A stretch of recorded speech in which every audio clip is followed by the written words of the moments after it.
Okay, so this is my final test run on the Margarita glass that I'll be painting for the class in a couple of weeks.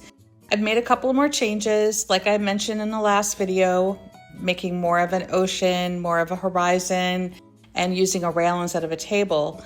And I reduced the size of the glass. Although I think the glass does fit the canvas a little better, I think I could have gone just a hair bigger.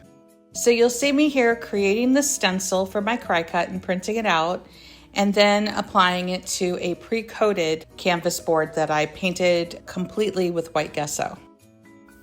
For this mock-up, I am using a canvas board instead of stretch canvas just for testing. I also coated it with the white gesso a couple of days ago, so it's been completely dry.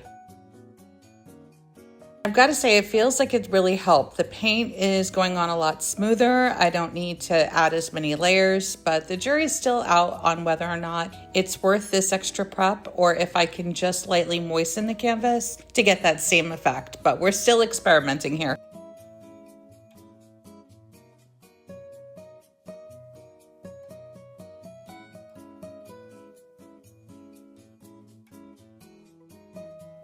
Okay, so here's where I changed my mind mid-painting. I actually started to go in with that moody sky again, with the fluffy brush, building up the darker dramatic clouds, you know, that whole vibe. But then I stopped and thought, okay, for a class, this might be a little tricky. So I pivoted and switched to a gradient sky instead. Straight strokes across, blending as you go, much more beginner friendly and still really pretty.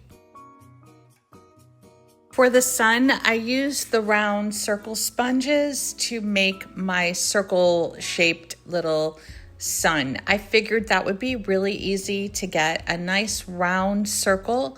So I used the larger one first with yellow and then the smaller one with a little white. So the sun has a little bit of a glow. I added a couple of streaks using a palette knife and then blended them out just to give the sky a little bit of dimension.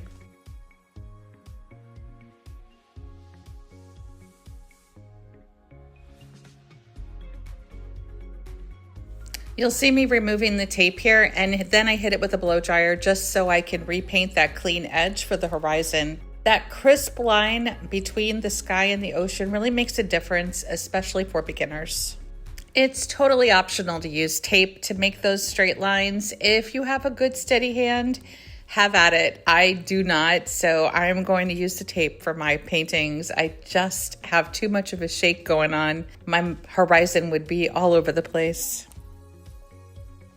I'm blending different shades of blue with a little bit of black and white just to give the ocean a little depth, a little interest. And then after it dries a little, I'll add some waves and a little bit of reflection.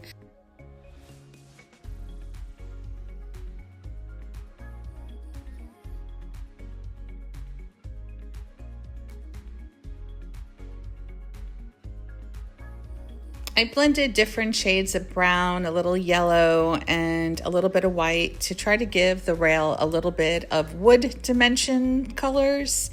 And then after I completed it, I realized that I had forgotten to add the lip on the edge. So I did have to go back and add that. I think that little detail really mattered. Otherwise, it looked like a flat table again. So I did go back, and you'll see that in the final piece. I think it came out pretty good.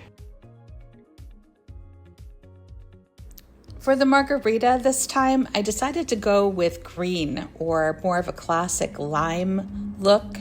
Honestly, this is where I tell my class, make it your own. Margaritas come in every color, so if you want pink, blue, peach, go for it. It's your painting, it's your Margarita. And of course, we kept that salt rim again. I really love how it adds just enough pizzazz to the glass. That trick of layering, adding the darker tones underneath so the white pops on top, it gives it that crystal textured look that really makes the glass stand out. At the end, I added a couple little birds using my tiny nail art brush. They're perfect for little tiny details like that.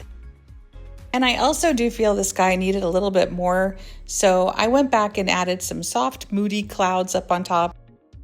I think the clouds helped fill in that empty space. Also, increasing the size of the glass might help that too.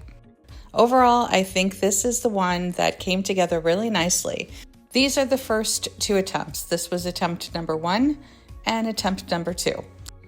Which is your favorite? Do you like the moody sky or the gradient sky? Thanks for watching, and please don't forget to like and subscribe.